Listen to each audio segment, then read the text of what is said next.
algunos otros elementos o medidas importantes en una distribución de datos estadísticos. Para iniciar, vamos a cerrar algunos cabos con respecto a las tablas de estadística. Básicamente, cualquier representación tabular tiene que respetar algunos protocolos formales de cómo deben presentarse. Debe presentar un título, porque se tiene que saber de qué trata. Tiene que tener encabezados. ¿A qué se refiere con el encabezado? Es, por ejemplo, como en esta tabla, una pequeña explicación de qué consiste esa tabla, de más o menos cómo es la muestra o de dónde se tomó la población. Una columna matriz que básicamente es la que indica cuál es la unidad estadística donde se saca la información. Después un contenido. El contenido viene haciendo la información que se recabó. En este caso, por ejemplo, el contenido, la cantidad de estudiantes, en este caso de español, estudios sociales, matemáticas, y el porcentaje o la frecuencia relativa de cada uno de esos datos.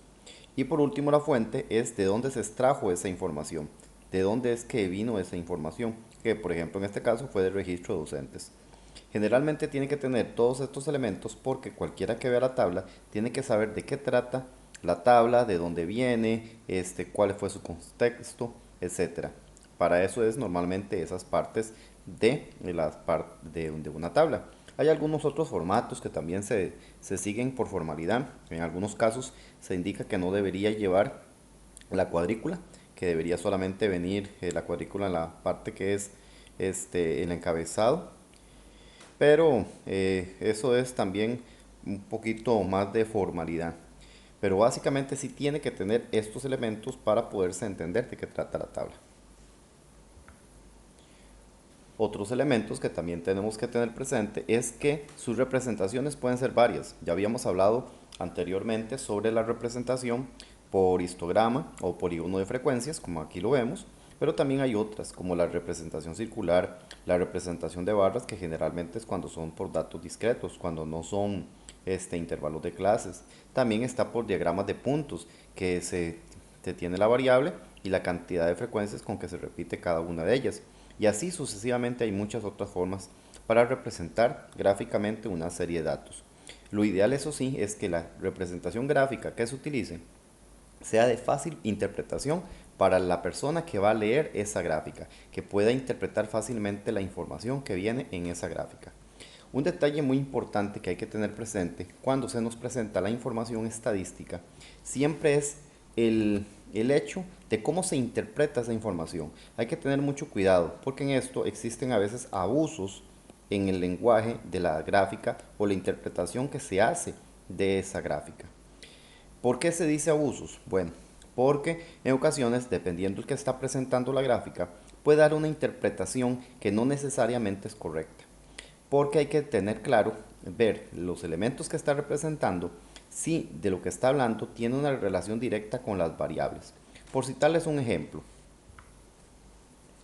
hace algunos años, por ejemplo, se presentó una gráfica más o menos como esta, obviamente un poco más elaborada y con todos sus elementos, pero que decía básicamente esto. Se concluyó que en los diferentes años, conforme fue avanzándose los años, digamos que esto era 1990, 1995, etcétera, que conforme se avanzaban los años aumentó la cantidad de divorcios, pero también se aumentó el consumo de mantequilla. Entonces, el que presentó la información puso en una revista el aumento de consumo de mantequilla afecta la cantidad de divorcios. Claro, la gente cuando lee eso se asusta y cree que efectivamente hay una relación. Eso es lo que se llama un abuso del lenguaje o de la estadística. Hay que tener claro que ambos son elementos completamente independientes, que no tienen una relación uno con el otro. Por lo tanto, hay que tener cuidado en la interpretación que se le está dando a esa información. Hay que tener claro que en este caso son dos elementos completamente independientes, que no tienen una relación uno con el otro. Por lo tanto, la conclusión que llegaba en esa revista es lo que se conoce como un abuso. Por ejemplo, también otro caso donde se ve un abuso de lo que es la estadística, donde se pretende precisamente engañar a la persona o al público a la que se trata de llegar la información. Por eso es importante que se desarrolle la capacidad de poder interpretar la información correctamente. Por ejemplo, en un discurso que dio recientemente el presidente de El Salvador, indica que Costa Rica está haciendo menos pruebas para el coronavirus y El Salvador está haciendo mucho más pruebas. Que por esa razón es que están solapando Costa Rica en cierta forma de que tienen menos casos reportados. En realidad ahí se está dando también una mala interpretación, porque por ejemplo, debido a ese tipo de análisis, estaríamos diciendo, por ejemplo, que independientemente de la cantidad de casos que realiza, de pruebas que realiza El Salvador, si realizara el doble, entonces obtendría el doble de afectados por día. E igual sucedería con Costa Rica, que si hacer el doble de exámenes, obtendría el 12 de afectados por día. No tiene relación directa la cantidad de pruebas que se hacen con la cantidad de afectados que se detectan por día. Eso no tiene un tipo de relación. No existe una justificante. Por otro lado, por ejemplo, también pueden existir otras variables que afectan precisamente la cantidad de casos detectados. Por ejemplo, en este país, Salvador, puede ser que estén realizando más pruebas, pero es debido porque hay más gente que presenta síntomas y entonces llegan y se acercan a hacerse las pruebas. Costa Rica no se están acercando tantas personas a realizarse las pruebas porque precisamente no están presentando síntomas. Por ende, están realizando menos pruebas. De hecho, si tomamos en cuenta el periodo de tiempo hasta este momento, que fue alrededor de 50 días, podemos considerar que en 50 días, teniendo las prevenciones de salud, la gente también ya está incluso enfermándose menos de gripe, porque tiene menos contacto. Entonces, también se acercan a hacerse menos pruebas.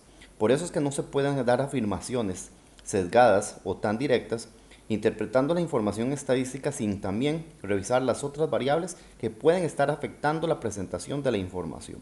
Es muy importante cuando analizamos la información estadística revisar correctamente todas las variables que están afectando nuestro estudio. Ahora bien, continuando con la exposición de lo que es la estadística, entonces es importantísimo que ustedes desarrollen la habilidad para poder interpretar correctamente la información, no solamente ver la gráfica y simplemente sacar conclusiones apresuradas. Por eso son tan importantes las otras medidas que se pueden obtener de un estudio estadístico y las otras gráficas e interpretaciones de variables para poder emitir conclusiones que sean más acertadas y acordes a la realidad. Entre los datos que ya hemos hablado, hemos comentado entre medidas importantes en el análisis estadístico de lo que es la moda, lo que es la mediana y lo que es el promedio o media aritmética. Otros valores importantes en el término de estadística son el mínimo y el máximo. Como el nombre lo indica, el mínimo es el menor valor presente en un grupo de datos. El máximo es el máximo es el mayor valor presente en un grupo de datos. Aclaro eso sí, siempre y cuando no existan valores atípicos, que ya más adelante los hablaremos. Pero generalmente un valor atípico es un valor que pareciera que no corresponde al estudio estadístico porque está afectado por alguna otra realidad que presentó y entonces por eso no se podría considerar como mínimo o máximo. Básicamente el mínimo es el menor valor de los datos siempre y cuando no haya un factor extraño, e igual con el máximo, es el mayor de todos los datos siempre y cuando no haya factores extraños en la serie de datos. Por citar un ejemplo, para que me tengan claro esa idea de agente extraño, es por ejemplo que tuviéramos una fiesta con muchos adolescentes. Y hay muchos adolescentes. Y si hace la pregunta, son adolescentes que sus edades varían entre los 15 y 17 años. Pero si hace un estudio, se obtiene el promedio o la media aritmética y se obtiene que la edad promedio resultó en 18. Entraría uno con extrañado, ¿cómo va a ser una fiesta de adolescentes entre 15 y 17 años y el promedio fue 18? Pues puede ser que precisamente en la fiesta de adolescentes habían 3 personas, digamos que son muchos adolescentes, pero habían 3 personas de 60, 58 y 75 años de edad. ¿Quiénes son? De ahí los encargados del lugar y se tomaron en cuenta para sacar el promedio de las edades de la fiesta. En este caso, entonces, estos valores no debieron haberse considerados porque ellos no son parte en realidad de la fiesta. En realidad la fiesta es de los adolescentes. Por eso es que es muy importante tener claro si hay valores o elementos extraños en el estudio estadístico. En este caso, por ejemplo, si lo quisiéramos hablar de quién es el mínimo y quién es el máximo es, pero el mínimo de los adolescentes y el máximo de edad de los adolescentes, de los muchachos presentes, que puede ser que si hayan muchachos de 18, uno que otro 19, uno que otro de 14, puede ser, pero ya estos serían lo que se conocerían como valores extraños. Entonces, sabemos que entre una serie de datos tenemos el mínimo, el máximo, también tenemos la moda, que ya lo habíamos discutido en el tutorial anterior, la mediana, que es el dato que está exactamente a la mitad, y el promedio, que es la suma de todos los datos entre el total. Otras medidas de importancia cuando realizamos el estudio de datos estadísticos son los cuartiles. Los cuartiles hacen que la serie de datos se divida en 4 partes iguales, donde se representan como Q1, Q2 o Q3, y se separan respectivamente el 25, 50, 75% de los datos. Para esta idea, vamos a ver, revisemos este rectángulo que está dividido en 4 partes, aproximadamente igual, usemos ahí la imaginación, que son iguales. Básicamente, el primer cuartil, digamos que aquí van los datos desde 0 hasta el último dato, ¿ok? O desde el mínimo, para ser más exactos, hasta el máximo. Básicamente, el primer cuartil es un valor o es el dato que hace que aproximadamente, que a partir de él hacia atrás, están el 25% de la población. O sea, aquí está el 25%.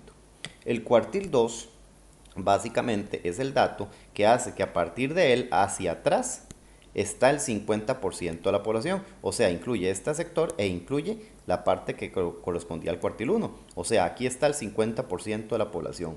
Básicamente el cuartil 2 es lo mismo que la mediana, porque es el que está exactamente a la mitad.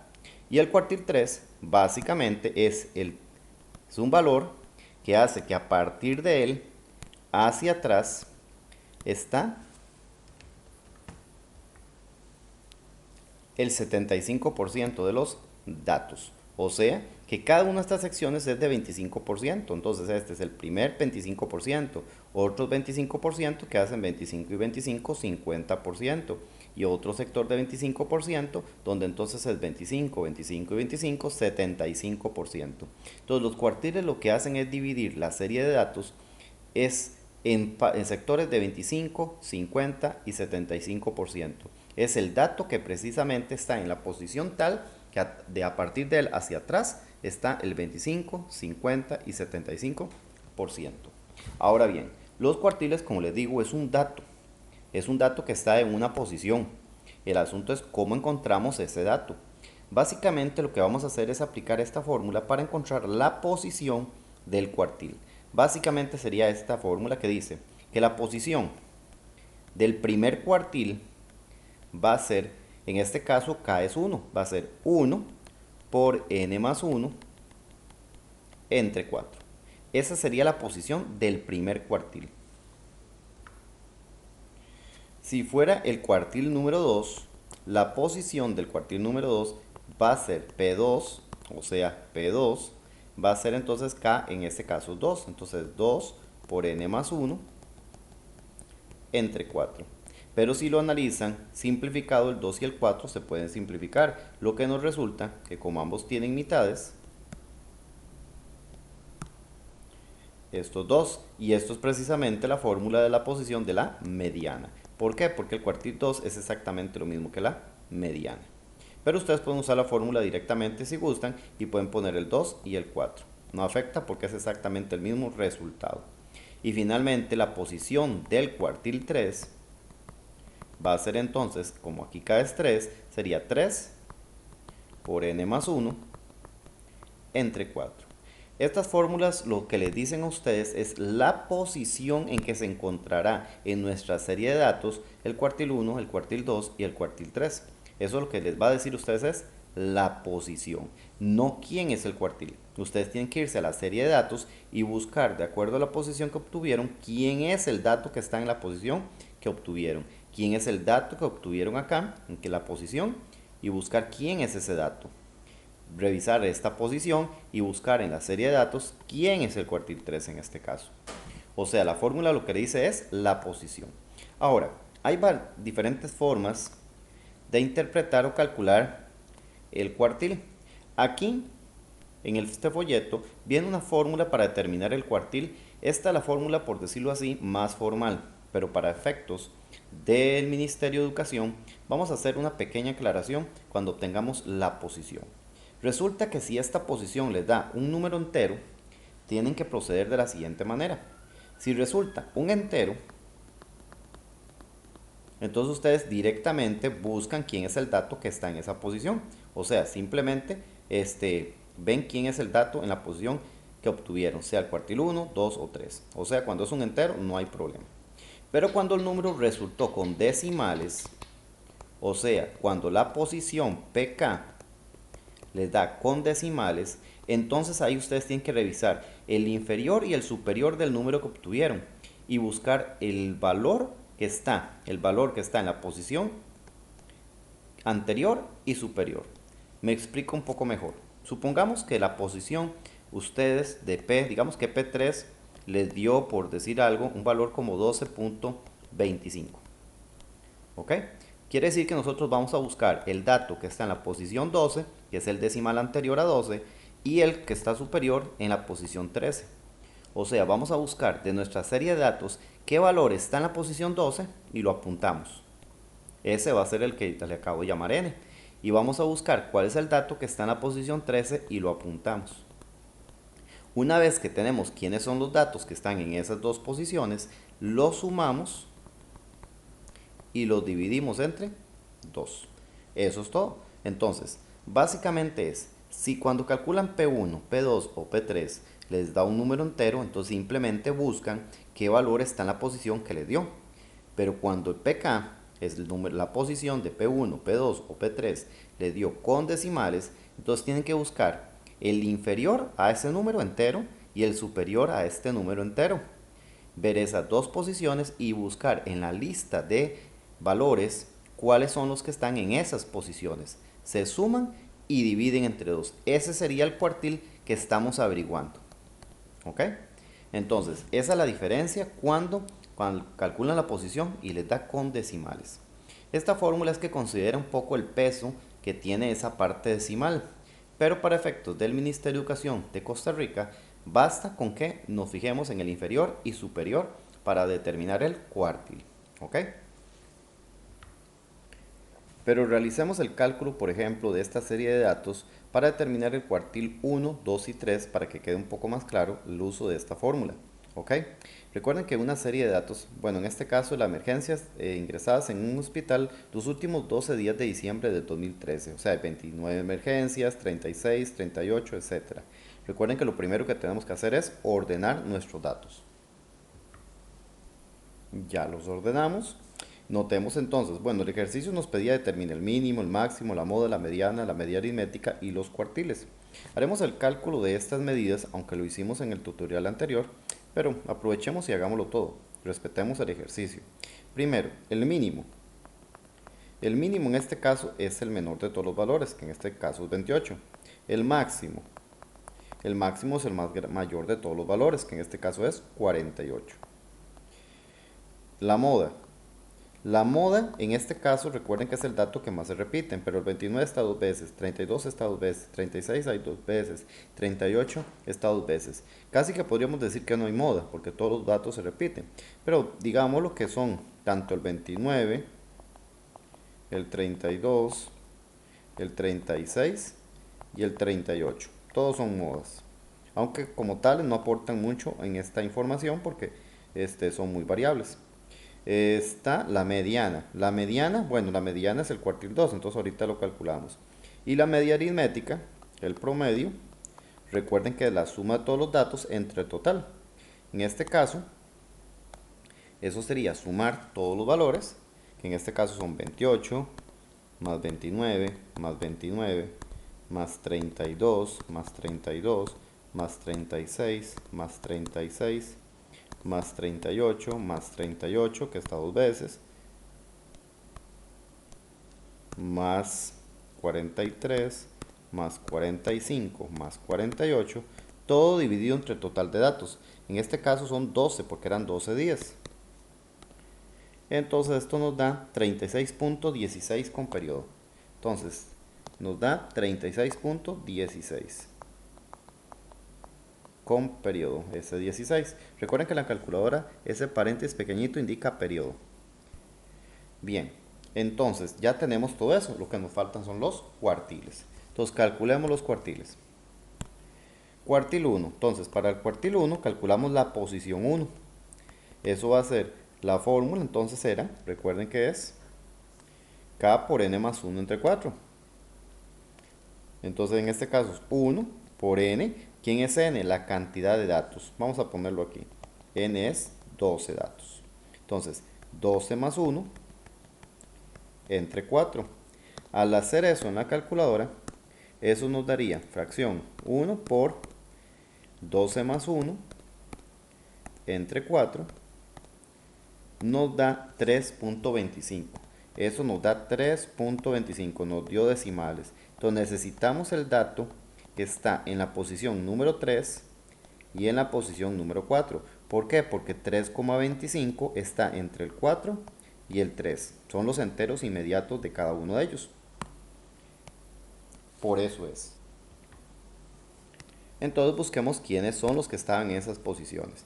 En la posición número 3 lo que hay es 1, 2, 3, es un 29.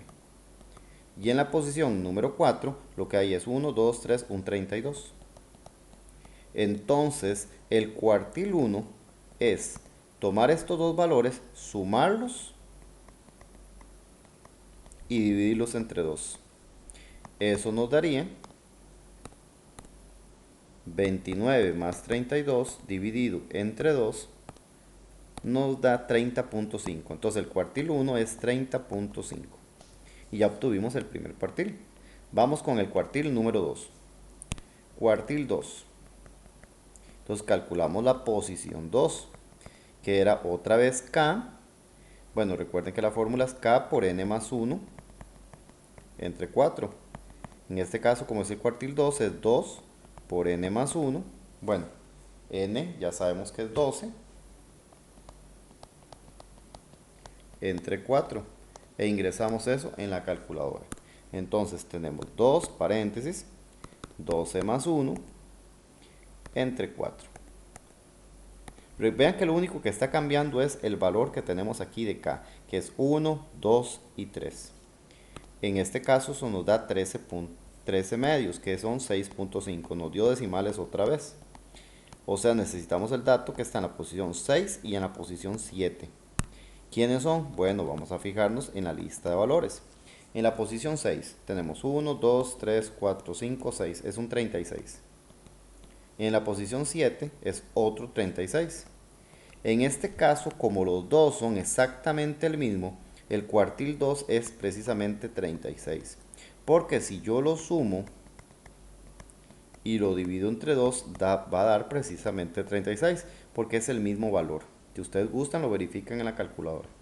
De hecho, si aquí en los dos valores son el mismo resultado, entonces no es necesario hacer esta parte, porque va a resultar ese mismo número. Entonces, en este caso, el cuartil 2 es un 36. Y nos falta finalmente el cuartil 3. El cuartil 3 sería así. Vamos a ver. Cuartil 3. Entonces calculamos la posición 3. ¿Ok? La posición 3 sería entonces 3 por 12 más 1 entre 4. E ingresamos eso en la calculadora. En este caso eso nos daría, vamos a ver, es un 3 ahora, cuartil 3, nos da 9.75. Quiere decir que necesitamos el dato que está en la posición 9 y en la posición 10, porque 9.75 está entre 9 y 10. Entonces busquemos nuestros datos. A ver, hasta aquí ya llevamos 7, entonces 8, 9. La posición 9 lo que hay es un 38. Entonces, vamos a ver, en la posición 9 dijimos que hay un 38. Aquí dijimos 1, 2, 3, 4, 5, 6, 7, 8, 9, sí. En la posición 9 hay un 38. Y en la posición 10 es un 43. No son iguales, entonces definitivamente hay que calcularlo. Entonces quiere decir que el cuartil 3, hagámoslo aquí, es sumar esos dos valores, 43 más 38, y dividirlo entre 2. Eso nos da 43 más 38 dividido entre 2 resulta 40.5. Ese sería el cuartil número 3. Entonces, cuartil 1, ¿qué nos resultó? 30.5. Cuartil 2, ¿cuánto resultó? 36. Cuartil 3, ¿qué resultó? 40.5. ¿Qué significa?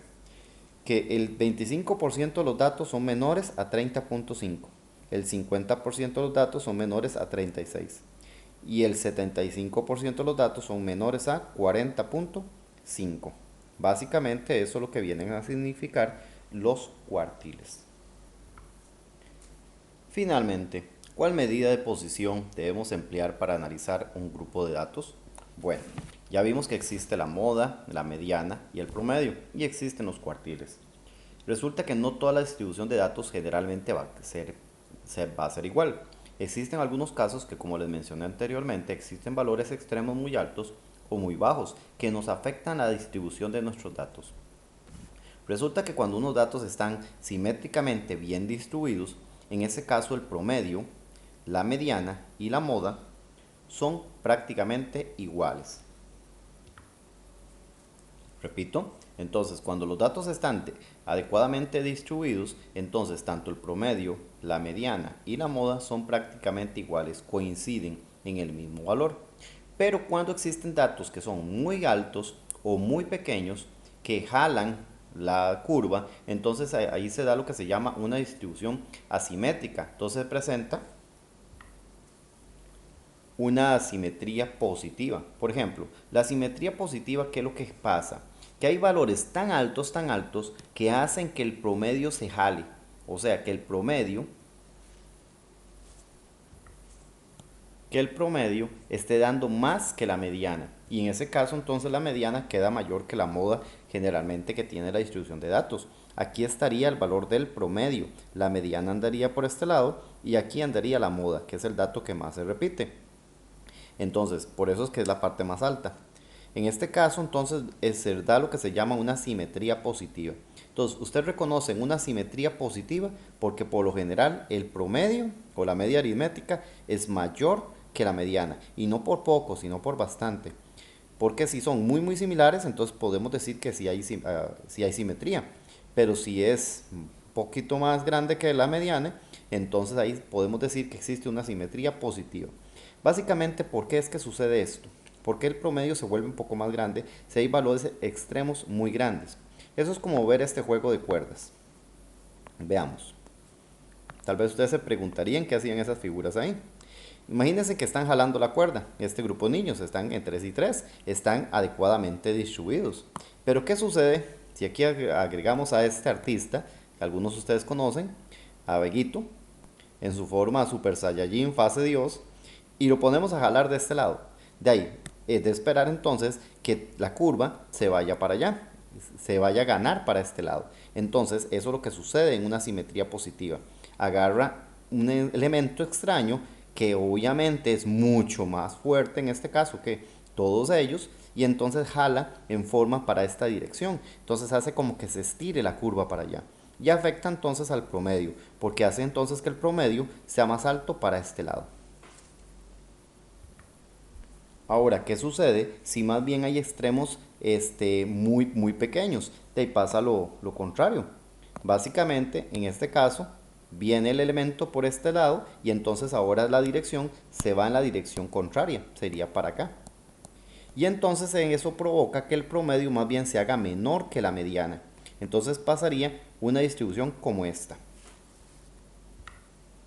Y el promedio entonces se hace menor que la mediana. ¿Por qué? Porque al jalar a esa dirección, los valores extremos pequeños, entonces hacen que el promedio se reduzca y entonces la mediana queda mayor que el promedio. Y la moda es el dato entonces que es el mayor de todos porque es el que más se repite, es el que tiene mayor frecuencia en este caso. Entonces, esto es una simetría negativa. Entonces, la simetría negativa es cuando hay extremos muy pequeños que jalan el promedio. Entonces, generalmente ustedes reconocen la simetría negativa cuando el promedio es menor que la mediana y que la moda. La simetría positiva es cuando el promedio es más bien mayor que la mediana, es más grande el promedio que la mediana. Y la simetría, cuando es simétrico, Es porque los tres valores son prácticamente iguales y no existen esos agentes externos que hacen que se desbalancee la curva. Vamos a cerrar este tutorial calculando entonces los cuartiles con respecto a una tabla de frecuencias. Ya aquí les adelanté algunos cálculos para dedicarnos solamente al cálculo de los cuartiles. Y vamos a tratar de ver esta distribución si era asimétrica, positiva, negativa o si era simétrica. Entonces veamos. Primero que nada tomen atención de que la cantidad de datos son 28. Entonces cuando queremos calcular el cuartil 1, el cuartil 2 o el cuartil 3, n va a ser entonces 28 datos. Recuerden que la fórmula de pk era era k por n más 1 entre 4. Entonces la posición 1 va a ser 1 por 28 más 1 entre 4. Y así sucesivamente, 1, 2 y 3. Ingresando eso en la calculadora, P1, P2 y P3 resultan los siguientes valores. Nos da P1 725, P2 14.5 y P3 nos daría 21.75. Verifíquenlo ustedes en sus calculadoras. Eso quiere decir que como nos da resultados con decimales, tenemos que fijarnos en los datos que están en las siguientes posiciones. P1 es 725, entonces 725 está entre los enteros 7 y 8. ¿Ok? Entonces vamos a buscar los datos que están en la posición 7 y 8. P2 dio 14,5, entonces tenemos que buscar el dato que está en la posición 14 y en la posición 15, que es el que son los enteros inferior o superior al 14,5. Y de 21,75 el que está antes de 21,75 sería 21 y después de 21,75 sería 22. Esos son los enteros entre los que están 21,75. Entonces revisamos qué datos están en esa posición.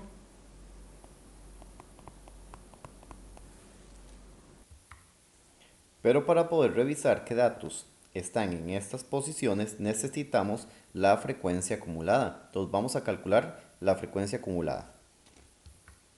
Recuérdense que inicia así. La frecuencia acumulada sería, la primera es la misma del primer dato, 14. Y acá sumamos en diagonal. Entonces 14 más 7 sería 21. 21 y 5 daría 26. 26 y 0 sigue dando 26. 26 y 2 nos da 28.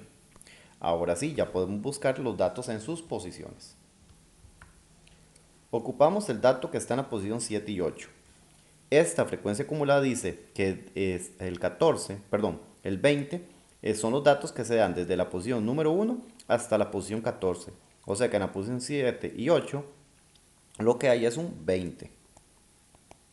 Tengan mucho cuidado que es este el dato, ¿verdad? Porque alguna gente a veces apunta a la frecuencia. Es el dato que se repite hasta la posición 14 es el 20. Como ambos son el mismo, entonces quiere decir que el cuartil 1, de una vez podemos decir que es 20. Ahora busquemos los que están en la posición 14 y 15. Hasta la posición 14 lo que hay es un 20. O sea, posición 14 es un 20. Pero a partir de la siguiente posición, o sea, desde la posición 15 hasta la posición 21, lo que hay son 40. Recuerden que esto lo que significa es que desde la posición 1 hasta la 14 son 20, 20, 20, 20, 20, 14 veces. Pero ya el dato número 15 va a ser 40, 40, 40, 40, 40 hasta la posición 21. O sea que en la posición 15 lo que hay es un 40. En este caso entonces el cuartil 2 tenemos que sumar ambos valores, 20 más 40, y dividirlo entre 2. Eso nos da 30. Y finalmente el dato que está en la posición 21 y posición 22. Entonces, en la posición 21, exactamente en la 21, lo que hay es un 40. Pero a partir de la posición 22 hasta la posición 26, lo que hay es un 60. Entonces, en la posición 22, lo que hay es 60. Entonces, el cuartil 3, tenemos que sumar ambos valores y dividirlo entre 2. Eso nos da 50. Entonces el cuartil 1 es 20, el cuartil 2 es 30 y el cuartil 3 es 50. Ahora, pregunta, ¿era simétrica? era asimétrica positiva o asimétrica negativa. Recuerden que el cuartil 2 es lo mismo que la mediana. Entonces vamos a ordenarlos para ver cómo quedó la distribución entre el promedio, la mediana y la moda. Cuando comparamos ahora sí la moda, la mediana y el promedio, vemos que el promedio es mayor que la mediana y la mediana mayor que la moda. O sea, el promedio es mayor que todos los demás. Quiere decir que esto tiene una asimetría positiva. Ahora, ¿por qué? Porque en realidad esta calificación de 100 más bien es un dato atípico, porque básicamente la mayoría de estudiantes en esta prueba salió más bien bajo. Más bien es atípico el resultado de estos dos estudiantes que sacaron nota de 100. Más bien son los resultados extraños. Por eso en este caso estos dos son dos resultados extremos positivos que generó la simetría positiva. Más bien hace creer que el promedio de los exámenes fue de 37,86. Pero si vemos bien, la mayoría de estudiantes, básicamente 21 estudiantes, tienen notas entre 40 y 20. Entonces, más bien, este resultado de estas pruebas fueron bastante bajas. Entonces, hay que tener mucho cuidado en este tipo de distribución. Por eso es que no siempre se debe confiar en el promedio. En ocasiones, cuando hay asimetría positiva o negativa, es mejor confiar en la mediana. Repito, cuando hay asimetría positiva o negativa, por lo general es mejor confiar en la mediana.